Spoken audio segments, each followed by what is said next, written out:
आज KP house में पाकिस्तान तहरीक इंसाफ के कोर कमेटी की मीटिंग हुई है। ये कोर कमेटी की मीटिंग हम पीर वाले दिन और जुमे वाले दिन रूटीन में किया करते हैं। पार्टी अपनी स्ट्रेटजी डिस्कस करती है, नए का लाए अमल तय करती है पार्टी। आज हमने सबसे पहले सुप्रीम कोर्ट के डिटेल रीज़न और आर्डर पे तफसील से खबर किया है। आज अल्हम्दुलिल्लाह पाकिस्तान तहरीक इंसाफ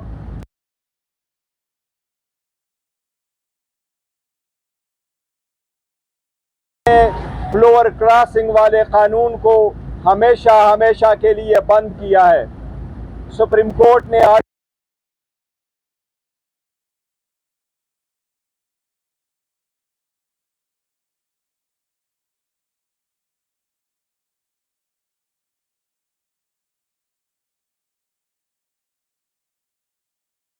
कि कोई भी कैंडिडेट जो कोई पार्टी उसको नॉमिनेट करे और उस कैंडिडेट को जिस भी निशान अलाट हुआ हो लेकिन उसको अपनी पार्टी का वोट मिला हो, वो हमेशा से उस पार्टी का कैंडिडेट माना जाएगा।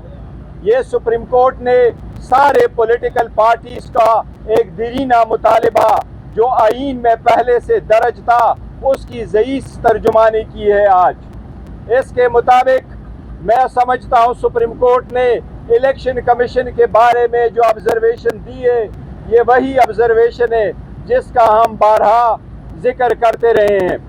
हमने यही कहा है कि इलेक्शन कमीशन किसी के कहने पे हुकूमत का अलाकार बन के अपने आज़ाद और आईनी हैसियत कंप्रोमाइज़ कर बैठी है।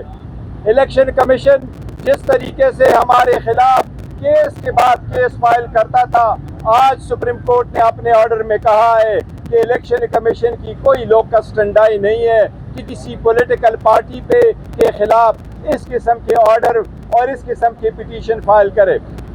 आज सुप्रीम कोर्ट ने वाज़ेह किया है कि ये कैंडिडेट जो 39 मौजूद थे और बाकी 41 के बारे में जो सुप्रीम कोर्ट ने जिक्र किया है, 41 में से 40 के हमने एफिडेविट फाइल करवाए थे। उनमें से 2 सीटें हमारी रिकाउंटिंग की आड़ में ज़ाया हो चुकी है। वो भी सीटें हमारी ही थी, लेकिन साजिश के नतीजे में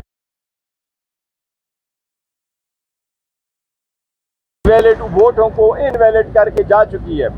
हम आज भरपूर मुतालबा करते हैं इलेक्शन कमीशन से कि आज चौथी 4th टाइम पे आपने मीटिंग कर ली लेकिन फिर भी आपने नोटिफिकेशन नहीं किया। अब जबकि सुप्रीम कोर्ट ने डिटेल रीजन दी है, उठाया है, इसलिए हम फिल 4 हमारे 38 हमारे बाकी मानदा MNA के फिल 4 नोटिफिकेशन किया जाए। सुप्रीम कोर्ट ने अपने ऑर्डर में बात वो सिर्फ और सिर्फ उस पार्टी को मिलेगी जो के कैंडिडेट जीत चुके हों या आज़ाद कैंडिडेट उस पार्टी को ज्वाइन कर चुके हों। हमारे सारे कैंडिडेट जिनके सब कुछ एफिडेविट इलेक्शन कमीशन में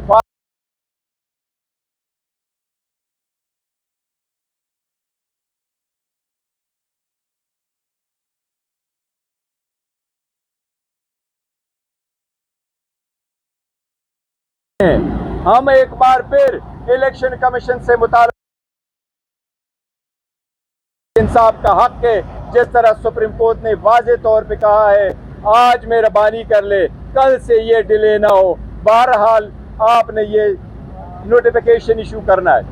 हम सुप्रीम कोर्ट के इस बात को बड़े कदर के निगाह से देखते हैं जो सुप्रीम कोर्ट ने 2 टोक अल्फाज में कहा कि पाकिस्तान में डेमोक्रेसी चलने चाहिए, डेमोक्रेसी मजबूत हो और उसके लिए ईवान के रोल का और अवाम के वोट का कदर का जिक्र किया है। यही वो स्ट्रगल है जिसके लिए पाकिस्तान तहरीक इंसाफ स्ट्रगल कर रही है। यही वो स्ट्रगल है जिसके लिए पाकिस्तान तहरीक इंसाफ आज़ाद अदलिया चाहती है। यही वो स्ट्रगल है जिसके लिए हम कहते हैं कि कोई भी आईनी तरमीम की जाएगी जिसमें से अदलिया पे कतगन लगेगा, जिसमें से अदलिया के जजेस को उनके मर्जी के बगैर ट्रांसफ़र किया जाएगा। ऐसे आईनी तरमीम की जाएगी जिसमें से ऐसे कोर्ट बनेंगे जिसके जजेस और चीफ जस्टिस साहिबान वजीर आज़म हैंड पिक करेगा और फिर उसको अदलिया कहलाएगा। हम उन सारे के सारे तरामीम की भरपूर मुज़ाहिमत करेंगे। हम वकला कन्वेंशन में भरपूर शिरकत करेंगे। आज कोर कमेटी ने खान साहब के हिदायत के मुताबिक फैसला किया है कि इंशाअल्लाह ताला हफ्ते वाले दिन 29 तारीख को हम पिंडी में इंशाअल्लाह जलसा करेंगे। मैं पंजाब हुकूमत से दरख्वास्त करूंगा, आपने पहले भी कहा है, आप से एनओसी हमने आज एप्लीकेशन गुजारी है। इंशाअल्लाह ताला हमारा भरपूर जलसा इंशाअल्लाह ताला 28 तारीख हफ्ते वाले दिन पिंडी में इंशाअल्लाह ताला पाकिस्तान तहरीक इंसाफ जलसा करेगा। और इसके लिए आज हमने एक एप्लीकेशन गुजारी है एनओसी के लिए। इंशाअल्लाह पाकिस्तान तहरीक इंसाफ बेहतरीन और भरपूर और पुरअमन जलसा करेगी। Thank you. सवाल जाना है तरफ से हम गए थे कि पीटीआई के खिलाफ मुख्तलिफ फैसला देंगे।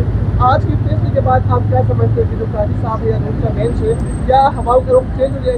देखिए, ये सुप्रीम कोर्ट के काजी साहब का नहीं, ये डिसीजन जो 12 जुलाई को आया था और फिर 14 सितंबर को एक वजाहती नोट आया था। आज भी सुप्रीम कोर्ट ने अपने वजाहती नोट का भी जिक्र किया है। ये एक जजमेंट आई है जो हमारी जजमेंट थी रिजर्व सीटों पे, अल्हम्दुलिल्लाह उसकी डिटेल रीज़न आए, इससे बड़ी खुशी है और इसमें वोट की कदर में इजाफा होगा, पार्लियामान मज़ीद मजबूत होगा। और साहब, इलेक्शन कमीशन ऑफ पाकिस्तान की बुनियादी जिम्मेदारी आप इंतखाबात कराना, साफ शफाफ मुसलमाना इंतखाबात कराना 218 के तहत। अब सुप्रीम कोर्ट ऑफ पाकिस्तान के 8 जजेस ने कहा कि वो उसमें नाकाम हुआ। बतौर जमात आप क्या इनके खिलाफ रेफरेंस दायर करेंगे? देखिए, इन इलेक्शन कमीशन के खिलाफ ऑलरेडी पाकिस्तान तहरीक इंसाफ एक रेफरेंस फाइल कर चुकी है और मौजूदा जो जजमेंट आई है, मैं समझता हूँ ये इलेक्शन कमीशन के खिलाफ एक चार्जशीट है और यही होना चाहिए। सुप्रीम कोर्ट को देखना चाहिए कि अगर कोई अपने कॉन्स्टिट्यूशनल जिम्मेदारी में नाकाम हो जाता है तो सुप्रीम कोर्ट की आईनी जिम्मेदारी है कि वो उनको कह दे कि किन मद में किस इक़दामात पे आप नाकाम हो चुके हैं। यही हम कह रहे थे कि आपने फेयर, ट्रांसपेरेंट और इम्पार्शियल इलेक्शन कराने थे, इसमें आपने एक पार्टी को टारगेट किया। सुप्रीम कोर्ट ने बड़े वाज़ेह अल्फाज में कहा है मजीद कहने की जरूरत नहीं है। अगर रेफरेंस दायर हो तो उसमें क्या कार्रवाई होती है? क्या आप हुकूमत रेफरेंस दायर कर सकती है? देखिए, जहाँ तक कोई भी बंदा इलेक्शन कमीशन के जो मेंबरान है या चीफ कमिश्नर है उनके खिलाफ रेफरेंस फाइल कर सकता है। वो रेफरेंस सुप्रीम जुडिशल काउंसिल में जाता है, उसकी हियरिंग ऐसी होती है जिस तरह के सुप्रीम कोर्ट, हाई कोर्ट के जज आप रिमूव करते हैं। ये उनकी सवाफीद है, उसमें कब कार्रवाई करनी चाहिए। लेकिन देखिए, बाज़ असूल होते हैं, प्रिंसिपल, आप इस पे नहीं जाते। अमेरिका में एक गोली चली, उससे डोनाल्ड ट्रंप बच गया, लेकिन एक गलत आदमी उस छत के ऊपर था जिसको किसी ने नहीं देखा और उसके नतीजे में जो सिक्योरिटी का चीफ है पूरे अमेरिका के, उसने रिजाइन किया। मैं समझता हूँ इलेक्शन कमीशन को दीवार पे लिखा आना चाहिए कि आप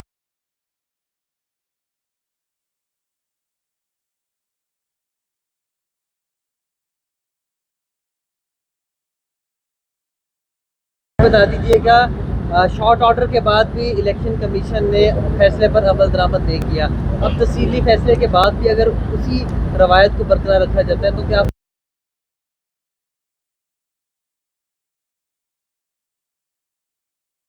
तक जाएगी? मैं समझता हूँ इलेक्शन कमीशन के जजेस बहुत सीनियर है, उनमें जस्टिस भी बैठे हैं, उनमें वकला भी बैठे हैं, उनमें जो रिटायर्ड ब्यूरोक्रेट्स है वो भी बैठे हैं। अब इतने अल्फाज, हर चीज़ की एक हद होती है। इलेक्शन कमीशन एटलीस्ट अब अपने स्टेटस को देख के फैसला कर ले कि सुप्रीम कोर्ट की बात को